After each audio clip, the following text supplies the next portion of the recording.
Merci Lalire pour cet accueil martial. Mesdames, Messieurs, chers concitoyens, je vous remercie d'être venus nombreux assister à la cérémonie de commémoration du 73e anniversaire de la libération de notre commune. Je salue la présence de notre députée, Madame Gomez-Bassac, qui nous fait le plaisir d'être là aujourd'hui, malgré ses nombreuses sollicitations. Je remercie bien sûr la présence des élus, les porte-drapeaux, les présidents et les représentants des associations. Nous avons des excuses, bon, la gendarmerie n'est pas là, pris par d'autres occupations. Les pompiers sont présents, malgré les risques très forts. Et c'est l'occasion pour moi de vous dire une fois de plus, soyez prudents, soyez prudents. La sécheresse ne fait qu'empirer et le risque de feu aussi. Le comité communal feu de forêt, qui sont aussi sur les dents, si je puis dire, puisque les patrouilles en ce moment, évidemment, sont nombreuses, eu égard au risque. Bon, un grand merci à notre Lyre Vigneronne, qui est toujours présente, sous la direction de son chef, Jean-Paul Pastorelli. L'Escolo, qui est là. Il y a quelques costumes provençaux qui sont là pour agrémenter un peu notre cérémonie. Et j'ai des excuses de quelqu'un qui est, je dirais pour nous très cher, c'est Bernard Coutel. Bernard Coutel est un des derniers déportés, puisqu'il a été raflé, je dirais, par la Gestapo. Il avait 17 ans et il est allé à Buchenwald. Et donc, lui, la libération est arrivée bien après la nôtre, bien entendu. Et ce soir, il aurait voulu être avec nous, mais disons que l'âge fait qu'il a toutes les excuses. Donc, le 15 août 1944, à 8 h du matin, commence sur les plages varoises du Dramont et d'Aguet le débarquement des forces alliées. Débarquement précédé dans la nuit du parachutage de commandos chargé de sécuriser la zone et aussi par une opération aéroportée de plus de 7000 hommes largués à l'aube dans les secteurs de la Mole et du Muy. Cette opération était attendue avec impatience. Depuis le débarquement du 6 juin 1944 sur les plages normandes, la population était dans l'attente de cette libération. Et les résistants, qui s'étaient massivement regroupés et mobilisés, eux aussi, encore peut-être plus, attendaient des parachutages, attendaient des armes, qui malheureusement, quelquefois, ne sont pas venues. Et dernièrement, nous étions à Signes, à la nécropole nationale, où un certain nombre, malheureusement, de jeunes, et de moins jeunes d'ailleurs, avaient été sauvagement assassinés par les nazis. Ce débarquement, les forces navales étaient considérables. Plus de 350 000 hommes, 2000 bâtiments qui étaient partis d'Afrique du Nord, de Corse, d'Italie du Sud. L'aviation, par des bombardements incessants, a préparé cette arrivée massive de combattants libérateurs. Au même titre que les forces françaises de l'intérieur, qui, elles, avaient la connaissance du terrain et qui ont rendu de très grands services, d'ailleurs soulignés par le maréchal de Lattre de Tassigny. Les défenses allemandes ont été rapidement submergées. Les avancées dépassaient les espérances. Le 15 au soir, toutes les positions étaient consolidées.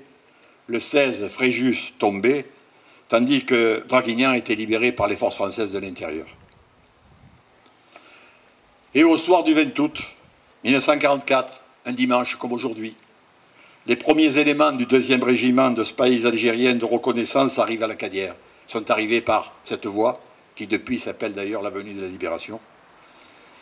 La population qui s'était réfugiée sous les abris, chacun, les Cadirais savent de quoi je veux parler, nous avons une barre rocheuse avec des avancées qui permettent de se mettre à l'abri, et les Cadirais vivaient là pendant plusieurs jours, parce que les bombardements étaient fréquents, passage d'avions, bombardement de Toulon en particulier, et quelques jours avant, une famille a été décimée, le père et 3 enfants, et une dame qui habitait à côté, c'était les familles Pichou et Espané, donc qui avaient été enterrées quelques jours avant l'arrivée des forces libératrices.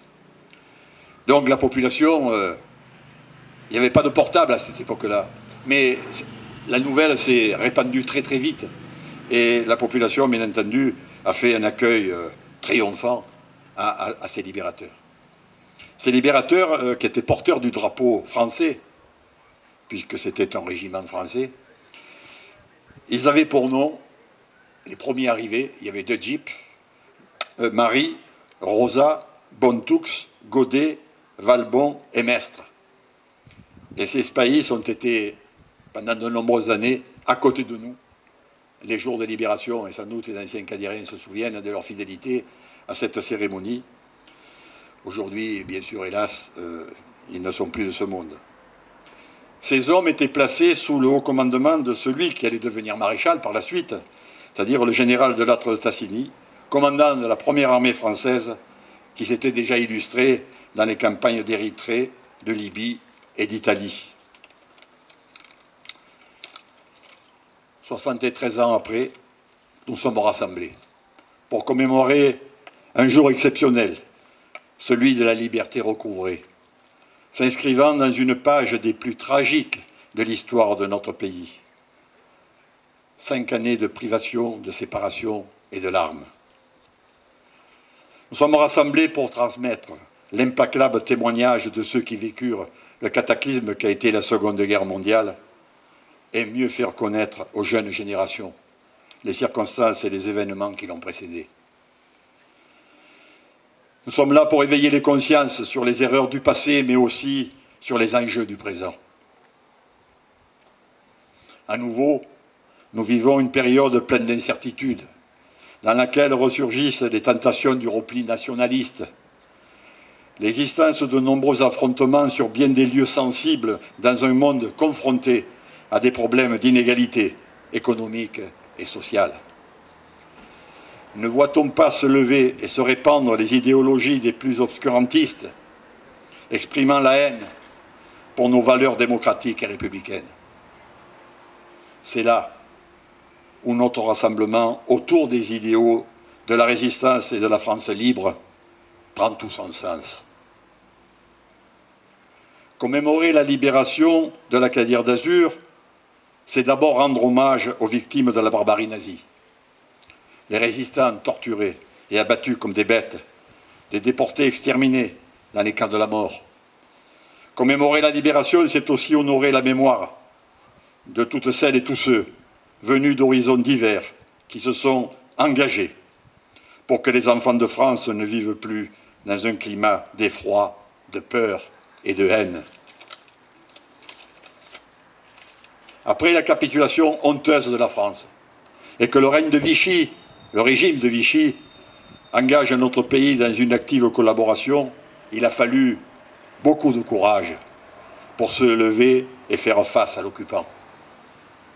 Honneur à ces femmes et à ces hommes entrés très tôt dans la clandestinité, constituant les maquis et les réseaux de résistants.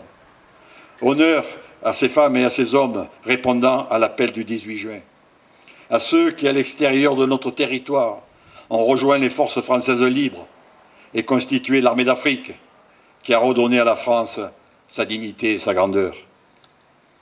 Indéfectible reconnaissance aux combattants alliés de l'Ouest comme de l'Est, dont l'action a été déterminante pour vaincre les forces hitlériennes. Tous étaient prêts au sacrifice suprême pour extirper une idéologie élitiste, raciste et xénophobe, et aussi pour construire un avenir nouveau, conjuguant progrès économique et justice sociale, ce qui a très largement inspiré le programme national de la résistance. Si nous voulons rester fidèles à leur mémoire, nous devons à notre tour résister et nous rassembler pour affirmer haut et fort notre attachement indéfectible aux valeurs qui fondent notre démocratie, la liberté, l'égalité, la fraternité.